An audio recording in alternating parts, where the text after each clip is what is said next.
ఎన్టీఆర్ జిల్లా ఇబ్రహీంపట్నంలో వైఎస్ఆర్సీపీ నేత జోగి రమేష్ ను పరామర్శించారు శాసనమండలి విపక్ష నేత ఎమ్మెల్సీ బొత్స సత్యనారాయణ. జోగి రమేష్ ఇంటిపై టీడీపీ గూండాలు జరిపిన దాడిని తీవ్రంగా ఖండించారు. నేపథ్యంలో బొత్స సత్యనారాయణ మాట్లాడుతున్నారు. ఆ లైవ్ చూద్దాం. ఎందుకు ఇది ఎవరు ఉంటే చేయండి, ఎవరు వద్దన్నారు? చట్టాన్ని చేతిలో చట్టం దానిపై తీసుకోపోతే చేయండి, ఎవరు వద్దన్నారు? ఇప్పుడు జరిగింది జోగి మీద మా రమేష్ మీద వచ్చి మీరు దాడి చేశారు, కేసు ఏం పెట్టారు? బెయిలబుల్ సెక్షన్తో కేసు పెట్టారు, 20 మంది బెయిల్ ఇచ్చారు. ధర్మ నేనేం చెప్తున్నాం, తీర్చుకుంటాం కోర్టులో అని చెప్తున్నాం. అక్కడ ఎంతవరకు అయినా సరే వాళ్ళు శిక్షలు పడే వరకు వదలమని చెప్తున్నాం. ప్రత్యక్షంగా ఉన్నాయి కదా గొడవలు, వదలని చెప్తున్నాం ప్రత్యక్షంగా.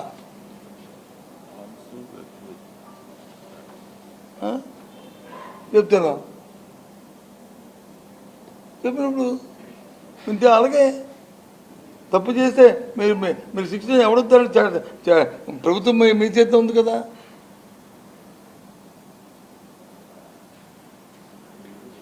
అది చేయొచ్చు కదా. ప్రభుత్వం ముందు చట్టం ముందు దోషుగా నిలబెట్టచ్చు కదా. లేకుంటే దేనికోసం ఇది? మా ఊరిలో సామెత ఉంది, ఆడలేకంట మధ్యలో సరిగ్గా వాయించలేదని చెప్తుంటాడంట. ఇప్పుడు ఎలాగుందంటే ఆయన చెప్పిందే వేదం. నేను ఒక మహాపురుషుని వశిష్ఠ మహర్షిని కాబట్టి చంద్రబాబు నాయుడు గారు అనుకుంటారు ఏమంటే నేను ఒక వశిష్ఠ మహర్షిని, లేకపోతే ఒక విశ్వామిత్రుని, నేను చెప్పిందే వేదం, నేను చెప్పిందే నిజం, మిగతా అంతా అబద్ధాలు. ఏంటి కర్మ? మీరు వశిష్ఠులో విశ్వామిత్రులో అందరికీ తెలుసు, ఈ రాష్ట్ర ప్రజలందరికీ. సరే, మా టైం సందర్భాల ప్రకారం మీరు చెప్తున్న మాటలు ఒకసారి నమ్మి మోసపోవడానికి వచ్చిన దౌర్భాగ్య పరిస్థితి. ఏం పడుతున్నారో వీధుల్లోకి వెళ్తే తెలుస్తుంది, ఊళ్ళోకి వెళ్తే తెలుస్తుంది సామాన్య ప్రజలు ఎంత ఇబ్బంది పడుతున్నారో. కనీసం ఎరువులు కొనుక్కోవడానికి ఒక యూరియా బస్తా కూడా దొరకని పరిస్థితి తీసుకొచ్చిన దౌర్భాగ్యమైన ప్రభుత్వం. చదువుకుందాం అంటే ఫీజు రింబర్స్మెంట్ ఇవ్వలేని పరిస్థితి ప్రభుత్వం. డబ్బు చేస్తే హాస్పిటల్కి వెళ్తే ఆరోగ్యం ఇవ్వలేని దిక్కుమాల పరిస్థితి ప్రభుత్వం. గ్రామాల్లో ఉన్న మహిళలు వచ్చి ఎంతవరకు 0 వడ్డీ ఇచ్చారు, ఇప్పుడు 0 వడ్డీ లేక ఎంత ఇబ్బందులు పడుతున్నారో, వాళ్ళు అప్పులు పాలైపోయి ఆ మహిళలు ఎంత ఇబ్బంది పడుతున్నారో చేస్తున్న దిక్కుమాల పరిస్థితి ఉన్న ఈ ప్రభుత్వం. 1 కాదు 2 కాదు, ఇలా చెప్పుకెళ్తే ఇవాళ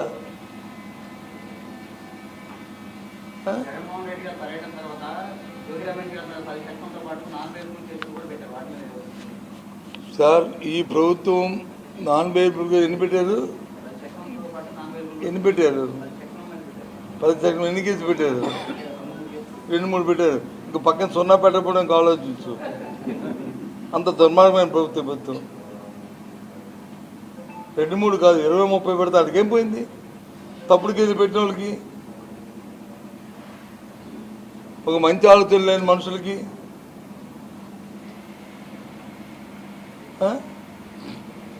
ఏం పోయింది? నాకేం చేస్తారు? అందుకే చెప్తాం కదా, నేను చట్టపరంగా ఎదుర్కొంటాం. అంతేగాని దేహం అనుకుని వాళ్ళ కాళ్ళ ముందు మోకెళ్తాం అనుకుంటే పొరపాటు.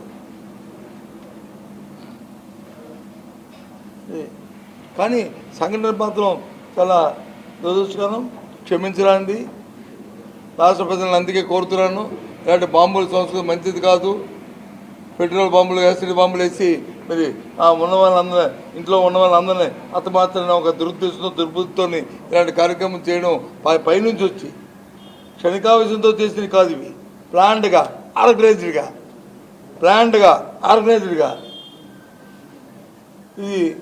ఈ సంస్కృతి మంచిది కాదు. పోలీస్ వ్యవస్థ నిర్వహణ అయిపోయింది. రాష్ట్రంలో ఎక్కడ శాంతి భద్రతలు లేవు. చాలా దురదృష్టమైన కార్యక్రమం.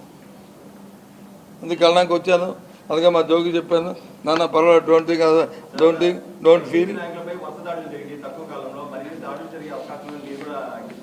ఏదండి మరిన్ని దాడులు జరిగితే చూస్తూ ఊరుకుంటాం అనుకున్నా? లేకపోతే 7 కొండల నుంచి 2 కొండలే ఉండాలనే సంస్కృతి నుంచి ఈ పార్టీ వచ్చింది, వాళ్ళు నాశనం అయిపోతారని చెప్పేసి పవన్ కళ్యాణ్ అన్నారు. ఏంటి చెప్తాను కదా, ఆయన ఏం మాట్లాడాడో ఆయన తెలుసుకుంటే ఆయన తెలుస్తుంది. ఆయన ఏం మాట్లాడాడో, ఆయన సనాతన ధర్మం ఏటో, ఆయన ధర్మం ఏటో, ఆయన తెలుసుకుంటే ఆయన మాట్లాడితే తెలుస్తుంది పవన్ కళ్యాణ్కి. తెలియకంట ఏదో ఎవరైతే స్క్రిప్ట్ చదువుకుంటే నాకు అన్నీ తెలుసుకుంటే ఎలాగవుతుంది?